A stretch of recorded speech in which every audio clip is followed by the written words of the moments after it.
All right, so I finished Decision Points by George Bush, written in 2010. All right, he made a lot of points, a lot of points here. I read some major themes I found have been that he said I am convinced. He says that a lot for a lot of his decision points. He says that a lot. Another theme, kind of in the beginning at least, in the first half, is he really relished acquiring things. Okay, he got a brick, he got a memorial pamphlet, he got a gold dog tag, he got Saddam Hussein's pistol. He had to mention everything that he got, and then he held on to his things that really struck his impressions, I guess, or whatever, influenced his impressions. He's like, as I was holding this, I was giving this speech, and so I gave him some impressions, mementos. He refers to memoirs by Ulysses S. Grant. He wanted to do the same thing that Grant did, write his own autobiography right after his presidency. I don't quite think that Grant... I'm not sure how Grant wrote his. That'd be interesting. How closely did Bush try to associate his autobiography with Grant's? I didn't read Grant's. All right. So his on page 9, children are seen and not heard. He's talking about his childhood.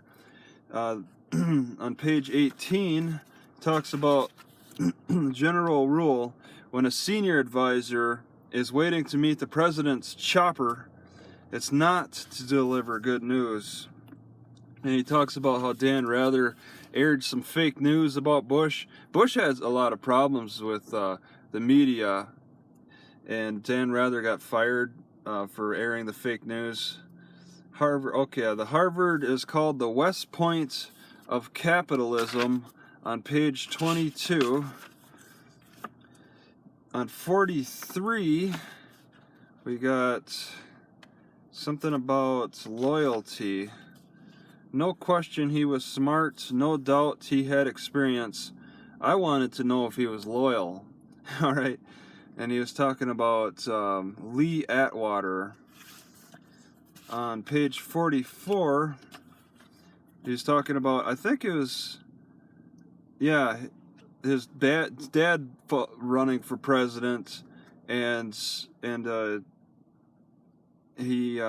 didn't like one of the articles that Margaret wrote. Yeah, she asked Bush what he thought of the story, and he said he was very impolite with her and said it was a political ambush. He got really frustrated with bad reporting about his dad. All right, especially for I think the second election, which his dad lost. Oh yeah, this the legal department, the federal legal department, the Federal Justice Bureau, Department of Justice. They dropped during his dad's. No, wait, was this during his secretary? They dropped this investigation. Lawrence Walsh, the prosecutor investigating the Iran-Contra scandal for the Reagan administration, dropped an indictment on the former defense secretary. That was during Reagan. All right. It's just amazing how the Department of Justice and the CIA and the FBI love to drop these investigations for political influence. All right, I mean, they're trained to disrupt the politics of other countries, but a lot of times they tend to disrupt our own politics with these crazy investigations. One of the greatest abuses of prosecutorial power I have ever encountered. I told the reporters I thought their stories were biased, of course. Bill laying the foundation for one of the more unlikely friendships in a political... Yeah, he's talking about Bill Clinton and being friends with him. Oh yeah, his mom yelled at him while he was jogging, telling him to keep running. There were fat people ahead of him. On page 51, lawyers were ringing up huge jury verdicts. Juvenile crime was growing. I worried about the culture of if it feels good, do it, and if you've got a problem, blame somebody else. That was a legal climate in the 90s. On page 61, we got politics was his family business. That's how he explains away because his grandpa and his dad and himself. The conventional playbook called for me to fire a few people and claim a fresh start. I decided to go in the opposite direction. All right, and I don't believe I don't believe going in that opposite direction is very wise. He wanted to hold on to people so hardly, so much. I might later have to rule on page 76. I may later have to rule on the defendant's case as part of the pardon process. So he was called to jury duty, and he got out of it, of course. But during that jury duty questioning, he was asked by a reporter, did he have any drunk driving incidences? And that's where he had the opportunity as running for governor to say, yes, that one time. But instead, he hid it, and it later come back to bite him in another presidential election. On page 78, let's see, retracted. Okay, so Gore retracted his concession after he found out that maybe he might win. All right, network put Florida back in the undecided category. These are just thoughts that I found interesting at the time. On page 112, wow, it keeps skipping over to 120. That changed in 1973 when the Supreme Court, in a decision Justin Byron White called an exercise in raw judicial power, deemed abortion a right protected by the Constitution. Okay, so he got into the abortion conflict a little bit. And then that leads to embryos. That leads to, what do they call it? Place of unused frozen embryos up for adoption. Loving mothers had the embryos implanted in them and carried the babies, known as snowflakes, to term. So that sounds like the origin of the use of snowflakes. Snowflakes is a fragile person today. They're calling the snowflakes the frozen embryos implanted in mothers because they were practically snowflakes being frozen in those refrigerators until they were used. But this is stem cell. This is getting into the stem cell debates. 117. I must reaffirm the moral principle that had been violated, the dignity of human life. Because using embryos is kind of, people consider killing other people. Let's make clear the federal fund, and what his decision was is interesting, is federal funds will not be used to destroy embryos. Okay, because they were destroying embryos to get the stem cells. That at the time, the best way to get stem cells was with our eggs, with human eggs.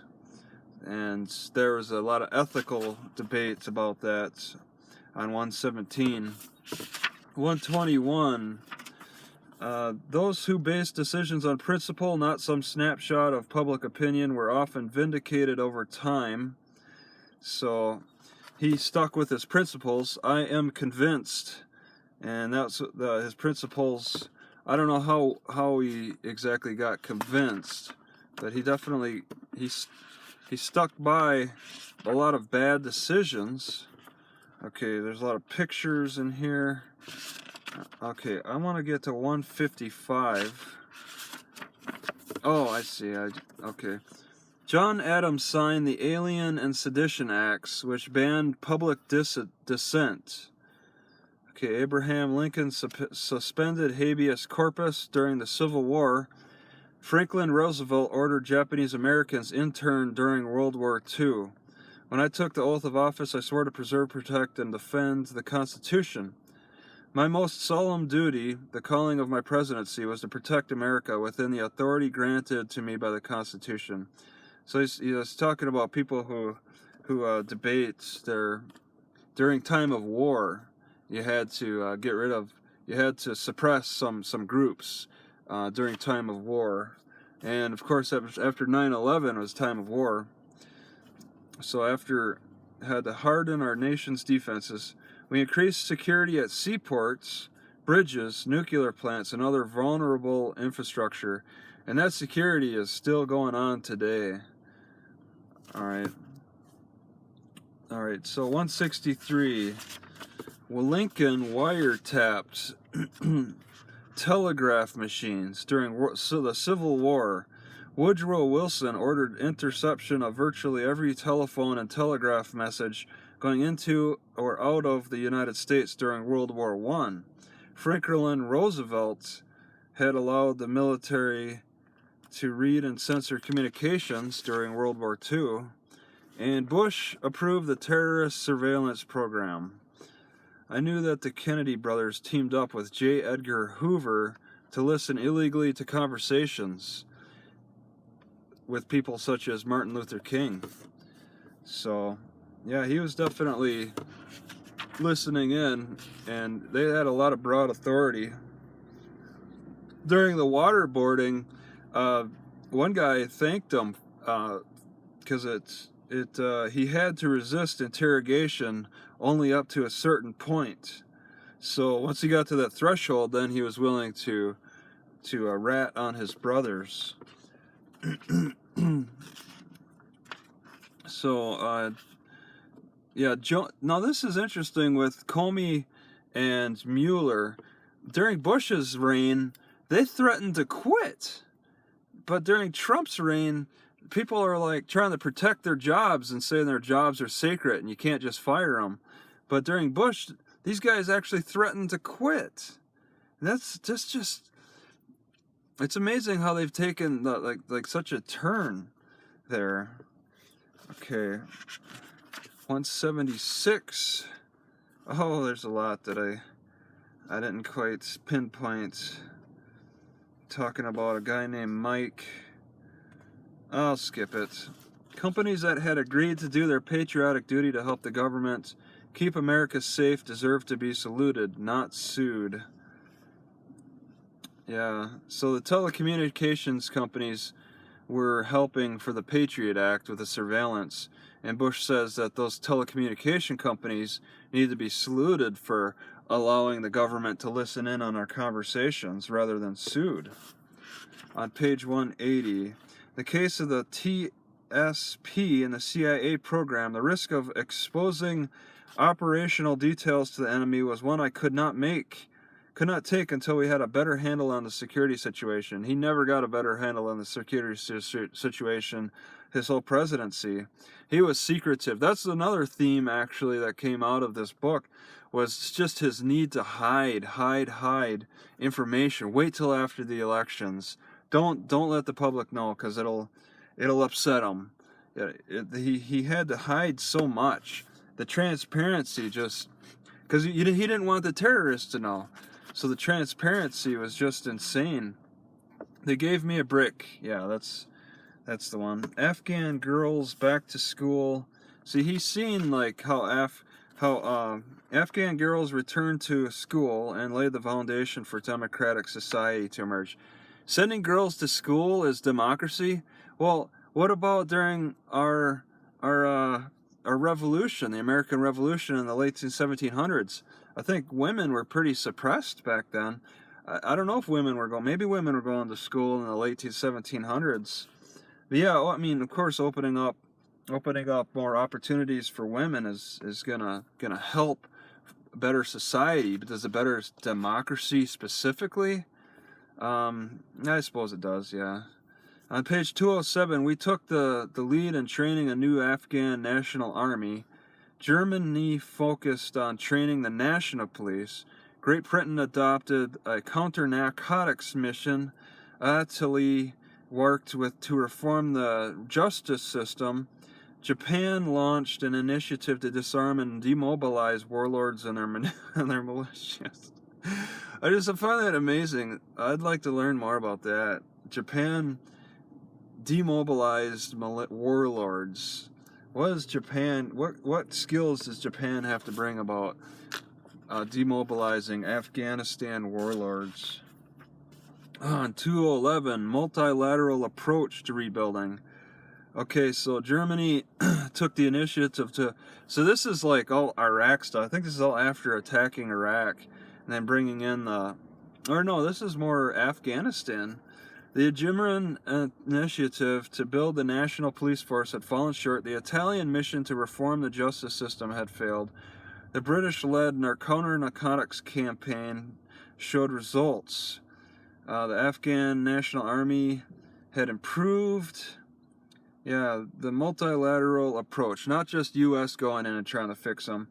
Some were not allowed to patrol at night. Troops fighting by different rules caused. See, that's the problems that were coming about, where the different countries had different rules for their troops, and there was a lot of overlap and conflict there.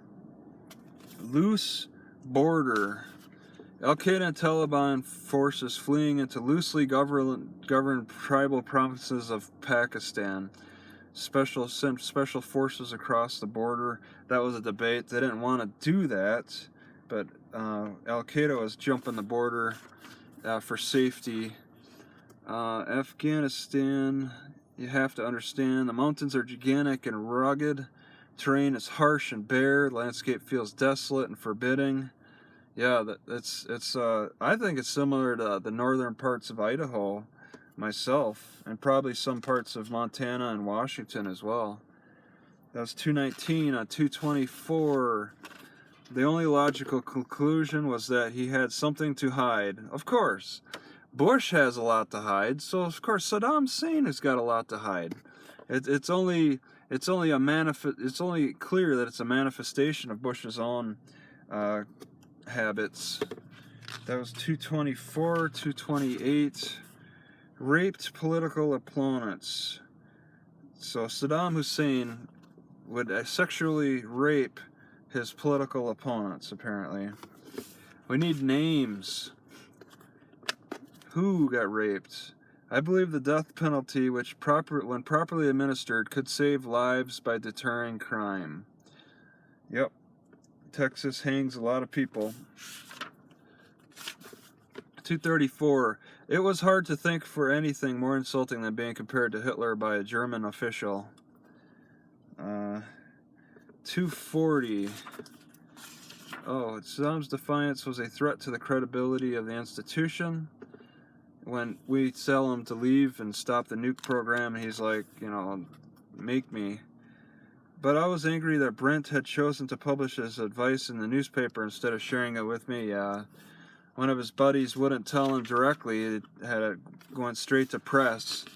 Bush did not like it when things went straight to press. He did not want to be open about information. He was very, very secretive. He'd rather discuss things behind closed doors than bring things out into the public forum, which doesn't give me a lot of confidence in his decision making. The risk of inaction are too high. We're elected to solve problems, not just debate them. Yeah, that's the thing. We're elected to solve problems. So he was talking about making the decisions behind closed doors. I am convinced. Behind closed doors. It doesn't really allow much opportunity to debate, to learn what could be a problem with your decisions. And that's why he's made so many bad decision points. The president is authorized to use the armed forces. Okay. 244. Iraq has to prove its innocence. It's guilty. The ball is entirely in Iraq's court. Iraq has to now prove it is innocent. That is so un-American that it just makes your head spin. These decisions that Bush has, just decision points. 60% of Iraqis were dependent on the government as a source of food. That was before the war, I believe. 261. I was convinced that the vast majority of Iraqis wanted us to stay long enough to help the democratic society emerge. He was convinced. It's hard to say why. I was relieved, I was surprised, I was alarmed. Where are the weapons of mass destruction? Yeah, he went through many emotions when it came to be that there were no mass destructions weapons. We were all wrong. Oh yeah. So 267 pistol that the man presented me in a glass box. That's the detail. Okay. America is safer without Saddam. The region is more hopeful for democracy. The people help them, love them, and yeah, it's so much better without Saddam. We all knew that intelligence is never 100% certain. Why wouldn't he just prove it to the inspectors? Prove it! If you're innocent, prove it! A lot of people have that attitude. Even the president for 8 years. And a lot of people today. Saddam was more worried about looking weak to Iran. Alright, I should probably stop. Sliding scale, wall won't stop Mexicans. A wall won't stop Mexicans. Page 303. The longest and tallest fence in the world would not stop those determined to provide for their families. Yeah, it's about enforcement of the fence, I agree. But still, the big fence really does some good. One of my regrets is that I never sat down with Ted for a talk about the war. I wouldn't have changed his mind, but he was a decent man, and our discussion might have persuaded him to tone down his rhetoric. He's talking about Ted Kennedy and who was like Bush considered a friend, not really being nice in the public forum, as opposed to being nice behind closed doors. If congressional districts were drawn by panels of nonpartisan elders instead of partisan state legislators, so he's talking about gerrymandering and how the districts could be drawn by a different group of people, by the nonpartisan elders. Who are the nonpartisan elders exactly? That's just some old guys you get together to draw the lines. By day 3, it was clear that the federal troops were needed to restore order. Alright, and then this is for Katrina. Katrina, aid, stay on the phone, clear hold, compare generals, ugly way to end a presidency. That was funny. Just talking about all the real funny, the housing market crashing and just all kinds of turmoil, and he's just handing all these problems over to Barack and Obama. So I'm going to stop it here.